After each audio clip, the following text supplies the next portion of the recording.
ನೀವು ಈ ಸಲ ಅವನ ಕೈ ಬಿಟ್ರೆ ಇಡೀ ಅಖಂಡ ಪಂಚಮಸಾಲಿ ಸಮಾಜ ನಿಮ್ಮನ್ನ ಕೈ ಬಿಡ್ತದೆ. ಕುತ್ಕೋಬೇಕ್ರಿ. ಅಲ್ರಿ ನಾವು ಸತ್ಯವನ್ನ ಹೇಳಕತ್ತೀವಿ. ಕುತ್ಕೊಳ್ಳಿ, ನೀವು ಕುತ್ಕೊಳ್ಳಿ, ತಾವು ಕುತ್ಕೊಳ್ಳಿ,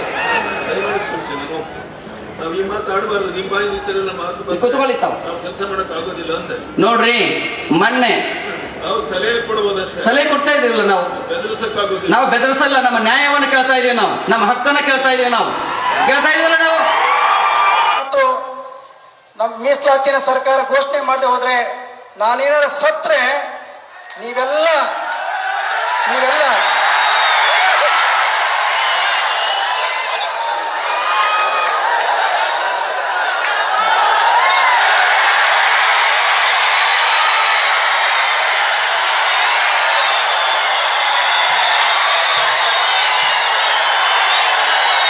ಸಾಹೇಬ್ರೆ, ತಮ್ಮ ಬಗ್ಗೆ ನನಗೆ ನಂಬಿಕೆ ಇದೆ, ತಮ್ಮ ಬಗ್ಗೆ ವಿಶ್ವಾಸ ಇದೆ ಸಾಹೇಬ್ರೆ. ನನಗೆ ಅನ್ನುವಂತಹ ಭರವಸೆ ನಮಗೆ ಇದೆ. ಬೇರೆ ಸ್ವಾಮಿಗಳ ತರ ನಾವು ನಿಮ್ಮನ್ನ ಕೆಟ್ಟದಾಗಿ ಬಳಸ್ಕೊಳ್ಲಿಕ್ಕೆ ಇಷ್ಟಪಡಕ್ ಹೋಗೋದಿಲ್ಲ, ಕೆಟ್ಟದಾಗಿ ಮಾತನಾಡಿ ನಿಮಗೆ ಬ್ಲಾಕ್ ಮೇಲ್ ಮಾಡಕ್ ಹೋಗೋದಿಲ್ಲ. ನಾವು ಹಾಲು ಮತಸ್ಥರು, ನಾವು ನೀರ್ ಕೇಳಿದ್ರೆ ನಾವು ಹಾಲನ್ನ ಕೊಡುವಂತಹ ಜಾತಿ ನಮ್ಮದು.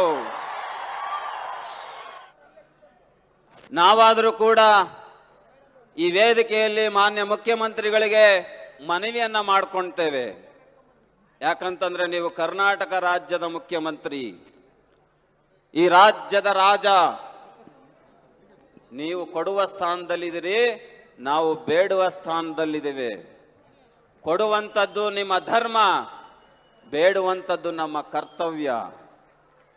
ನಾವು ಏನು ಕೇಳ್ತೀವೋ ಅದನ್ನ ನೀವು ಪ್ರಾಮಾಣಿಕವಾಗಿ ನೀವು ಶಿಫಾರಸ್ ಮಾಡಬೇಕಾಗುತ್ತೆ ಅನ್ನುವಂಥದ್ದನ್ನ ನಾನು ಈ ವೇದಿಕೆ ಮೂಲಕ ಮನವಿಯನ್ನ ಮಾಡ್ಕೊಂಡೆ.